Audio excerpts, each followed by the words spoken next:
एक गांव में एक पुरानी और वीरान हवेली थी जिसे लोग अंधेरी हवेली कहते थे। हवेली के बारे में कहा जाता था वहाँ रात के वक्त अजीब सी आवाज़ें आती हैं।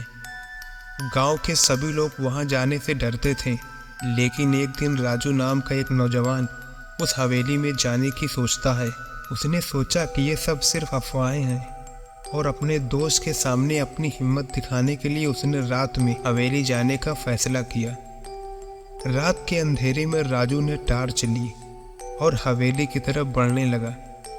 जैसे ही उसने हवेली में कदम रखा, उसे एक सन्नाटे और ठंडी हवा का एहसास हुआ। थोड़ी देर तक वह घूमने के बाद उसने एक दरवाज़ा देखा जो धीरे धीरे हिल रहा था। उसने दरवाजे को धक्का दिया और अंदर चला गया।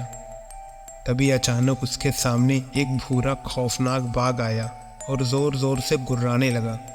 राजू डर गया और उसके चेहरे पर पसीना आ गया, लेकिन फिर उसने देखा कि उस बाघ के नीचे कुछ लिखा था।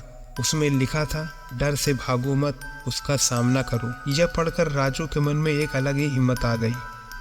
उसने सोचा शायद ये बाघ उसकी हिम्मत को परख रहा है।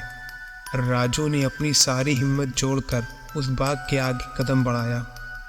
उसके आगे कुछ नहीं था, बस एक और संदेश लिखा था, डर इंसान के मन में होता है, कभी कभी असली डर वो होता है जो हम अपने मन में ही बना लेते हैं।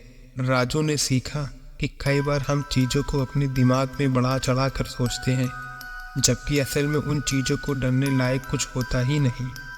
उस दिन के बाद राजू ने डर का सामना करना सीख लिया और उसका जीवन बदल गया।